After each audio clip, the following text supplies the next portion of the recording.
एक शिष्य का मजदूर के साथ भद्दा मजाक। लेकिन एक बार की बात है, एक बार अध्यापक एक संपन्न परिवार के शिष्य के साथ कहीं जा रहे थे तो उस शिष्य को कुछ मजाक सूझी, क्योंकि उसको रास्ते में किसी गरीब मजदूर के जूते दिखाई दिए। उसने अध्यापक से कहा, गुरुजी, अगर हम इन जूतों को छुपा दे तो कितना मजा आएगा। देखते हैं कि मजदूर पर इसका क्या असर पड़ता है। अब उसको तो मजाक सूझ रहा था, लेकिन गुरुजी ने कहा कि नहीं, गरीब इंसान के साथ इस तरीके का भद्दा मजाक करना ठीक नहीं है। उसने कहा, क्यों ना हम इन जूतों में कुछ सिक्के डाल दें और देखें कि इसका इस गरीब मजदूर पर क्या प्रभाव पड़ता है। उन्होंने ऐसा ही किया। जैसे ही मजदूर अपना काम करके लौटा और उसने एक पाँव अपने जूते में डाला तो उसको कुछ कठोर सा महसूस हुआ। उसने अंदर हाथ डाला तो उसको कुछ सिक्के दिखाई दिए। वे थोड़ा आश्चर्य में पड़ गया। आसपास किसी को देखा तो कोई भी दिखाई नहीं दिया।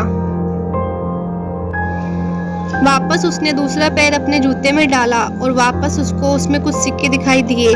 अब दोनों जूतों के सिक्कों को उसने अपने हाथों में रखा और प्रभु की तरफ इशारा करते हुए कहा, प्रभु, पता नहीं किस भले मानुष ने ये सिक्के मेरे जूतों में छुपाए हैं, लेकिन जिसने भी छुपाए हैं उसको मेरी दुआ है ताकि इन पैसों से मैं अपने बच्चों और पत्नी के लिए कुछ खाना और दवाइयाँ ला सकूं। और इतना बोलकर वह चला गया। इस बात को शिष्य और अध्यापक दोनों सुन रहे थे। अध्यापक ने शिष्य से पूछा कि अब बताओ, तुम्हें कैसा महसूस हुआ, तुम्हारी पहले वाली मजाक या मेरा ये तरीका? तो उसने कहा कि गुरुजी, मैं आपसे क्षमा चाहता हूँ। अब मुझे समझ आ गया है कि सच्ची खुशी किस चीज में है। जब हम किसी की मजाक उड़ाते हैं तो हमें कुछ पल का आनंद मिलता है, लेकिन इससे हमें बद्दुआ मिलती है।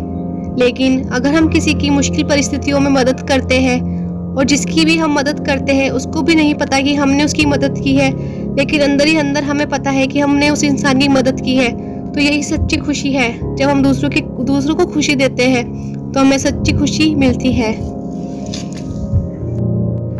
ऐसी और वीडियोस के लिए मेरे चैनल को भी सब्सक्राइब करें।